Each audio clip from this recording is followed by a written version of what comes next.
Mesdames et messieurs, bonjour et bienvenue à tous, c'est ici sur Adnes TV. Bienvenue sur la chaîne 2025, nouvelle année. D'après le titre de cette vidéo, aujourd'hui ça va être une vidéo un peu différente. Donc chaque fois je le dis, mais aujourd'hui vraiment c'est une vidéo un peu différente. Ça va être plus une vidéo que ça fait longtemps que j'ai envie de faire et que j'ose pas la faire. Et ça fait partie en fait de toute cette vidéo aussi, c'est de commencer à faire des choses que j'ose pas vraiment et que j'ai envie de changer un peu. Donc tout d'abord, mes meilleurs vœux pour 2025. J'espère que tout le monde a passé des super bonnes fêtes. Et la grosse raison de faire cette vidéo, c'est parce que, comme tu as vu, ça fait longtemps que j'ai pas uploadé sur YouTube. J'arrive pas très bien à être constant aussi sur les uploads de YouTube, vu la vie et toutes les choses qu'il y a autour. Le travail, les enfants, la famille, etc. Donc j'ai pris un peu de recul, j'ai pris un peu du temps. J'étais un peu avec ma famille et j'ai pris un peu des vacances. Et ça m'a permis aussi de faire un rétro-feedback sur ce que j'ai envie pour 2025. Ce que j'ai envie surtout pour cette chaîne. Donc, je pense que c'est une discussion que toi et moi on doit avoir. Aujourd'hui j'ai vraiment pas de script, c'est freestyle entre toi et moi. Donc je sais que forcément peut-être c'est pas la vidéo ultime où tu vas apprendre quelque chose aujourd'hui. Donc si c'est le cas et tu veux pas continuer à voir la vidéo, je comprends tout à fait. Moi aussi je suis friand de tout ce qui est apprenti. Mais des fois j'aime bien aussi ce genre de vidéo. Ça motive, ça encourage et ça donne un peu aussi la confiance entre toi et moi, et ça me laisse aussi un peu s'ouvrir et se dévoiler vis-à-vis à la communauté qui grandit. Et je suis vraiment ravi de voir ces nouveaux visages tous les jours, ces nouveaux messages, tout ça qui grandit. Donc t'inquiète pas, il y aura toujours le contenu qui va être éducatif, qui va permettre à faire évoluer cette chaîne. Mais c'est exactement le point, c'est que je veux aussi commencer à faire un peu plus des vidéos dans ce style-là, un peu plus des vlogs, prendre behind the scenes quand je travaille, un peu le backstage, comment ça se passe. Et la raison que j'ai pas fait jusqu'à aujourd'hui, c'est que je suis toujours méprisé par le syndrome de la perfection. Donc s'il y a quelque chose qui est pas parfait, s'il y a quelque chose que je sens que je bafouille ou que je dis pas bien ou que la vidéo elle est pas assez riche en contenu, etc., je vais pas la poster. Ou que quand je pars faire un projet, une presta, et je me dis tiens c'est une bonne occasion de faire un backstage et je prends quelqu'un pour filmer un peu les backstage et je suis pas très satisfait des plans, ou que moi j'ai pas réussi à faire le backstage, ou que moi j'étais pas à l'aise vis-à-vis du client à faire ce backstage. Bref, il y a un million de raisons, mais je reviens toujours aux côtés de la perfection qui bloque un peu. Et c'est quelque chose que j'ai commencé à voir au fur et à mesure que j'ai évolué dans ce métier, et c'est quelque chose que j'ai envie aussi maintenant de reprendre ce step back un peu et revoir un peu cette naïveté, si on peut dire naïveté dans le filmage. Ça veut dire, même si la chose elle est pas parfaite, le faire quand même. Le faire quand même, c'est vraiment ça la résolution de 2025. Prendre des choses plus à la légère et de ne pas oublier que le plus important c'est de partager une histoire, de partager un processus, de partager quelque chose. Si le plan il est pas parfait, c'est pas grave. Dernièrement j'ai revu le film Meet Joe Black qui est exceptionnel, et j'avais complètement oublié de ce film, et en le voyant j'étais au début je regardais beaucoup sur la technique, les champs contre champs, la lumière, l'étalonnage, etc. Mais il y a énormément de défauts dans ce film. Et au fur et à mesure, tu oublies les défauts. C'est cramé dans plusieurs plans, mais tu t'en fous en fait, parce que l'histoire elle est là, et l'histoire elle est exceptionnelle. Et c'est ça en fait le plus important, c'est l'histoire. Donc, je pense que ces discussions, elles doivent être, et c'est quelque chose qui est assez important pour moi. Voilà, donc 2025, j'aimerais bien aussi faire plus de contenu dans ce style-là, vous prendre avec moi, si c'est un voyage, si c'est quand je pars à un repérage, être plus flexible, filmer dans la voiture quand je roule, vous partager avec moi un peu l'ambiance, un peu la vibe, comme ça on se connaît aussi un peu mieux. Et en même temps aussi, c'est un voyage que je partage, et c'est une des raisons pourquoi j'ai décidé de faire YouTube. C'est parce que je voudrais aussi comme avoir ce vlog, comme avoir ce partage de temps que je pourrais montrer à mes enfants après. Et c'est pas rien qu'à faire des tutos tout le temps et juste à faire l'apprentissage qu'avec ça je vais voir aussi ce partage. Donc c'est un peu aussi une thérapie pour moi. Et peut-être que toi aussi, si tu passes ces mêmes moments ou si tu galères la même chose, tu peux t'attacher à ces moments-là et voir comment des autres personnes se confrontent à ces moments-là. Donc pareil, il y avait récemment tout ce qui est le sujet du travail. où est-ce que je veux ramener cette chaîne, où est-ce que je veux me ramener moi.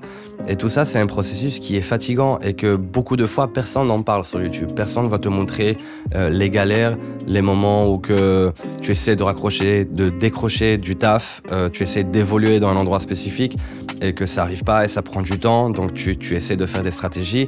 Surtout les gens qui viennent un peu dans mon milieu à moi, qui n'ont pas fait une école de cinéma, qui sont des indie filmmakers, comme on dit aujourd'hui, et qui ont appris tout en autodidacte. C'est pour ça d'ailleurs que je me sens obligé de... Pas obligé, mais c'est quelque chose que j'ai envie de faire, c'est de repartager ce savoir, d'économiser du temps à des autres personnes. Donc, tu n'es pas seul en fait. Voilà, il y a plusieurs personnes comme toi et ce processus, il est fatigant, il est épuisant. Surtout quand tu dois mener une vie de famille, continuer à payer toutes tes factures, mener ta vie normale comme on a envie et de ne pas privilégier l'effet que tu te dis que tu veux travailler de ta passion. Donc ça, c'est toujours une mission constante. Et c'est cool, c'est un processus, c'est un voyage. C'est quelque chose qui nous permet aussi d'évoluer parce qu'on rencontre plein de gens, on entend plein des histoires. Et ces choses-là, c'est quelque chose qui nous construit avec nous au fur et à mesure. Donc voilà, ça c'est par rapport à cette chose. C'est que si toi aussi tu traverses ces moments-là, sache que tu n'es pas seul. On est beaucoup, je pense, dans le milieu qui sont comme ça. Mais il faut continuer à créer. Et en même temps, je voulais aussi un peu parler par rapport un peu à cette chaîne. Alors, je ne sais pas si toi qui regardes aujourd'hui cette vidéo, est-ce que tu es abonné depuis longtemps ou pas longtemps? Est-ce que tu as vu plusieurs d'autres vidéos? Donc, je pense que tu as vu un peu la palette de toutes les vidéos qu'on avait fait au début. Je commence maintenant à me retrouver. Déjà, on va faire une petite parenthèse vis-à-vis de Adness. Adness, c'était un groupe qu'on avait fait, qu'on était 3 associés, qu'on s'est séparés début d'année passée. Et pareil, j'ai pas vraiment parlé de ça vis-à-vis de la chaîne. Donc il y avait Mathieu, il y avait John, qu'on est toujours ensemble, mais on travaille chacun séparément. Et moi, j'ai continué à prendre cette chaîne et à la développer et à partager parce que c'était quelque part au tout début mon idée à moi et c'est quelque chose qui me tient beaucoup à cœur. Et après, j'ai commencé vraiment à me dire comment je veux orienter un peu cette chaîne et qu'est-ce que j'ai envie de faire.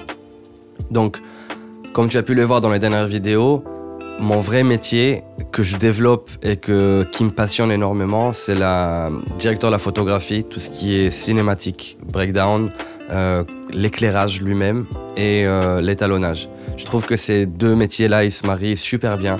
Et c'est au fur et à mesure, pareil, j'ai commencé à faire des mariages au tout début, je viens de loin. Mais au fur et à mesure avec le temps, c'est normal si tu te cherches. Et au fur et à mesure, tu commences à développer vraiment ce que tu aimes. C'est comme quelqu'un qui apprend à jouer la guitare ou qui fait d'autres métiers. Au début, on touche un peu à tout et après, on commence à se dire « Ok, mais c'est ça vraiment ce que j'aime ».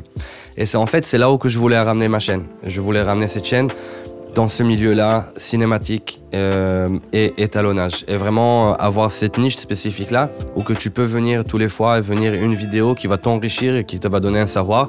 Et en même temps, moi, j'apprends parce que si je reprends un an en arrière, les vidéos, il y a des choses que j'ai appris au fur et à mesure, il y a des nouvelles techniques et des nouvelles choses. Et ça, c'est encore un autre point, c'est que dans ce métier, on n'arrête pas d'apprendre, on n'arrête pas d'évoluer et c'est grâce à ce partage qu'on ne fait pas les choses qui sont tabous. En même temps, il y a un autre facteur, c'est que j'ai pris la décision en 2025 que j'ai envie de créer aussi une formation. Et j'ai eu beaucoup du temps, beaucoup du mal à avoir cette réflexion, se dire « Ok, je vais faire une formation ou pas ». De un, par rapport au syndrome de l'imposteur, en me disant mais qui je suis en fait pour créer une formation, pourquoi que les gens ils vont apprendre de moi, ça m'a l'air complètement insensé. Et ça aussi c'est un travail qu'il faut apprendre à se dire ok, j'ai de l'expertise, j'ai un palmarès, j'ai fait des choses, j'ai prouvé que j'ai fait des choses et qu'il y a vous que vous regardez mes vidéos, que vous aimez mon contenu et que je peux vous aider à aller encore plus loin si vous aimez ce métier. Donc je me suis dit ok, je vais créer une formation. Mais j'ai pas envie de faire de la formation que chacun fait, que chacun... c'est pas mon but. Mon but, c'est de réfléchir énormément. Donc, j'ai commencé à la construire. Mais comment est-ce que je vous donne la meilleure valeur pour votre argent par rapport à cette formation? Comment est-ce que je peux vous prendre d'un point X à un point Z tout en passant des étapes critiques, en vous donnant le meilleur contenu et la meilleure façon d'apprendre les choses? Et tout ça, ça prend énormément de temps. Donc voilà, beaucoup de projets. Beaucoup de choses. J'espère aussi que ce genre de contenu qu'il y aura un peu plus souvent, peut-être pas moi face à face comme ça à la caméra, mais peut-être plus en mode vlog.